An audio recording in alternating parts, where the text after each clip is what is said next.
plagiarism atau plagiarisme. Jadi di konten channel YouTube gue akan mencoba memberikan sesuatu yang berbeda. Ini adalah berbagi pengalaman gue selama gue kuliah di Jepang. Kalian semua tahu atau yang belum tahu, gue kuliah tentang bisnis dan di sana banyak sekali gue mempelajari hal-hal baru. Salah satunya tentang plagiarisme ini. Di Indonesia, beberapa bulan lalu lagi heboh soal plagiarisme. Ada seorang anak yang kalian tahu itu siapa. Dia mencuri sebuah hak cipta milik orang lain dan dia publikasikan atas nama dia sendiri. Dia klaim bahwa itu punya dia dan ternyata terbukti bahwa itu plagiarisme dan dia minta maaf di umum segala macam, tapi sudah keburu menjadi bahan cerita untuk orang-orang dan netizen di Indonesia. Sebelum gue lanjut videonya, gue akan mendefinisikan apa itu plagiarisme. Jadi menurut Wikipedia juga mengambil dari referensinya banyak ya sumbernya, disimpulkan bahwa plagiarisme adalah mengambil atau mencuri hak cipta atau ide seseorang dan mengklaim bahwa itu punya kita. Jadi intinya adalah kita mengklaim sesuatu yang bukan punya kita, yaitu istilahnya mencuri ya. Jadi mungkin bentuknya dalam bentuk abstrak, bukan benda. Jadi kalau benda kita mencuri, ini sifatnya adalah sebuah ide ataupun karya dalam bentuk apapun.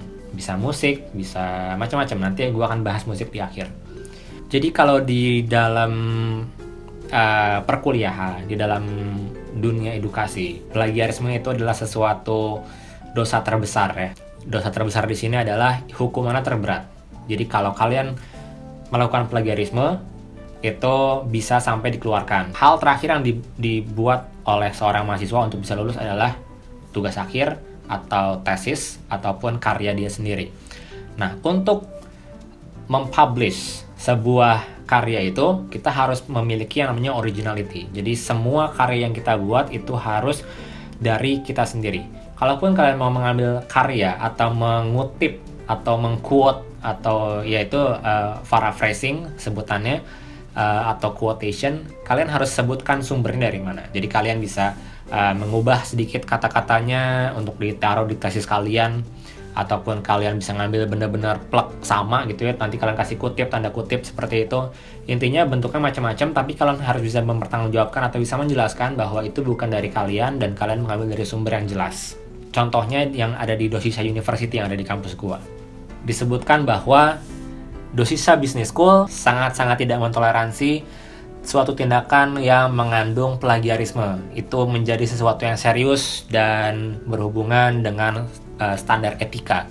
Bagi mahasiswa yang ditemukan mensubmit atau mengumpulkan materinya dan setelah dinilai ternyata ada unsur plagiarisme di situ, bahwa itu akan ditindaklanjuti, bisa diberikan nilai fail, bahkan sampai untuk worst case-nya adalah dikeluarkan dari universitas. Saking seriusnya sebuah lembaga edukasi itu memperhatikan yang namanya plagiarisme. Jadi kalau kalian dalam tanda kutip bodoh gitu ya, dalam tanda kutip tidak bisa, maksudnya kayak gue misalnya, gue nggak ngerti pelajaran ini nih, daripada gue harus mencuri karya orang lain, ya mending gue kerjakan semampu gue. Jadi itu ya jadi dasar sebuah kenapa kita harus menilai namanya plagiarisme. Gue punya contoh yang sangat ini pengalaman pribadi gue sendiri ya di kampus selama gue kuliah. Ada beberapa yang nanya sebelumnya, apakah apakah ada pengalaman jelek atau ada jatuh bangun selama kuliah di Jepang? Jawabannya ada. Salah satunya adalah soal plagiarisme ini. Jadi waktu itu ada course namanya Business Japanese Pop Culture. Jadi mempelajari tentang anime, lalu bagaimana pop culture di Jepang, tentang idol group, AKB48, lalu ada ya anime, manga, dan lain-lain, banyak sekali. Which is itu gue suka. Dan di tugas akhir, gue mempresentasikan Studio Ghibli. Waktu itu gue kerjasama dengan satu orang, jadi kita berdua, pairing semuanya berdua karena jumlahnya waktu itu genap, ada 16 orang, jadi kita dibagi 8 kelompok. Ketika diumumkan tugas itu, gue lagi nggak masuk. Jadi waktu itu gue lagi kurang enak badan, akhirnya gue masuk ke jam kedua. Gue dapat semacam kayak instruksi atau informasinya dari teman gue itu. Nah mungkin di sini ada miskomunikasi atau apapun. Jadi gue nggak mau nyalain teman gue juga waktu itu. karena gue juga salah, tidak mengkonfirmasi, mereconfirm ke profesornya sebenarnya apa sih yang diminta dalam bentuk report itu. Jadi seharusnya report itu kita harus nulis sendiri sesuai data yang kita kumpulkan. Tapi yang kita tangkap adalah kita cuman ngambil artikel dari sumber di internet mana aja, nanti kita tampilkan sumbernya, dan ini bahwa kita cuma copy paste plug gitu. Setelah dikumpulkan, si profesor gue marah, bukan seperti ini namanya plagiarisme dan lain-lain. Kita di email, wah itu bener-bener gak enak banget. Jadi pokoknya jangan, don't be stupid, dia bilang, don't be stupid. Ini bukan hal yang sulit buat kalian, saya tahu, tapi kenapa kalian sampai bikin seperti ini. Jadi intinya adalah gue cuman ngopi artikel dan gue pindahkan ke Microsoft Word, dan itu gue kumpulin. Dia bilang saya bisa aja mengeluarkan kalian, tapi saya nggak mau karena saya tahu usaha kalian gini. Dan akhirnya ini sudah aturan dari sekolah. Dia bilang akhirnya kita dikasih dapat nilai jelek, dan itu nilai terjelek gue selama gue kuliah. Cuman gara-gara kesalahan yang kayak gitu. Jadi yang bisa gue pelajari di sini adalah, pertama, lo dapat instruksi itu harus di reconfirm. Jadi kalau misalnya lo nggak dapat langsung dari profesornya, lo harus konfirmasi ulang apakah benar yang kita lakukan ini, apakah salah, gitu segala macam. Dan yang kedua, miskomunikasi. Apalagi kalau kita berkelompok ya. Kalau sendiri itu lebih enak sebenarnya kalau kerja sendiri. Tapi kalau kerja berkelompok, kita harus ngerti si teman kita dan lain-lain. Jadi itulah challenge-nya kalau kita kerja kelompok. Yang kedua, gue mau ngasih contoh dari bidang yang gue kuasai, yaitu musik. Ya, kalian tahu gue musisi, main piano dan musik. Gue pernah bikin presentasinya di salah satu kelas, namanya Cultural and Creativity Industry. Itu gue bikin tentang copyright music, copyright khusus in music. Plagiarisme di musik itu sangat banyak kasusnya. Ya, banyak sekali kasusnya. Jadi sebenarnya sebuah musik atau sebuah lagu bisa dianggap atau diklaim sebagai plagiarisme itu yang seperti apa sih? Kalau dari sumber yang gue dapat, itu kalau si note-nya ada 8 note nada yang berturut-turut yang sama dalam 2 bar. Di musik ada namanya time signature, jadi kayak birama 4/4, 3/4, 2/4. Nah, misalnya kayak 4/4. Dalam 1 bar itu ada 4 note. Jadi kayak 1, 2, 3, 4, 1, 2, 3, 4. Nah, dianggap sebagai plagiat kalau lebih dari itu. Tapi setelah dari itu, kalau masih nadanya sama, itu baru dianggap plagiat. Contoh yang paling gampang adalah lagunya Armada. Lagunya Armada sama ya FC. Jadi si FC ini dan Armada, kalian tahu refnya kan sama. Jadi lagu yang FC lagunya seperti ini.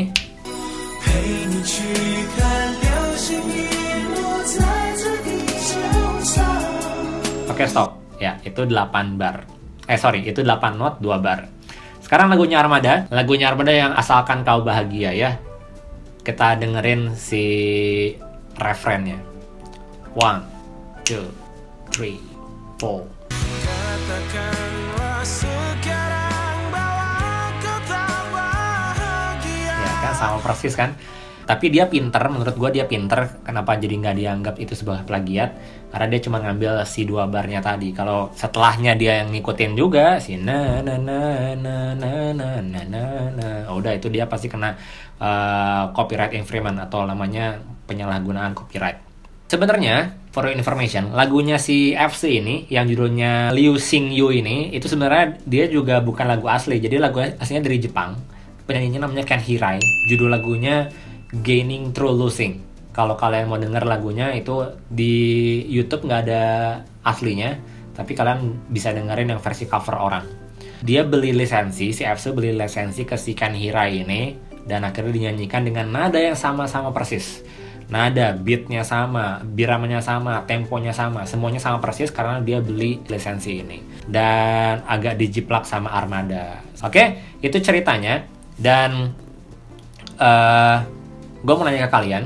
Jadi setelah kalian denger gue ngomong di video ini, gue mau nanya kalian dan gue harap kalian jawab di komen. Yang pertama adalah, apakah mencontek termasuk plagiarisme? Apakah mencontek kalau kalian ngerjain tes nih, nyontek ke teman kalian, itu plagiarisme atau bukan? 1. Yang kedua, kalian pasti tahu yang namanya covering lagu ya, kayak misalnya banyak sekali di YouTube, misalnya lagu-lagu populer di cover sama orang, misalnya kayak cuma main gitar, main piano, atau cuma vokalnya doang, itu banyak sekali di cover. Dan kadang-kadang kalau yang terkenal view-nya banyak, dan itu bisa menghasilkan uang. Apakah covering lagu di YouTube dan dia bisa dapat uang dari YouTube, itu termasuk tindakan plagiarisme, menyalahgunakan copyright atau enggak? Pertanyaannya gue akan tulis di deskripsi kalau kalian kurang jelas. Jadi silakan dijawab. Kalau kalian mau berbagi idea sama gue, mau bagi sharing ilmu, mungkin kalian lebih tahu tentang plagiarisme dibanding gue, silakan. Dan gue akan banyak bikin video kayak gini sepertinya karena ya kuliah gue udah lulus, hampir lulus. Jadi gue akan bagi-bagi pengalaman gue selama gue kuliah. Oke, jangan lupa di subscribe yang belum subscribe makanya, dan dinyalakan loncengnya, belnya, karena walaupun banyak yang subscribe tapi mungkin notifikasinya nggak nyala. Dan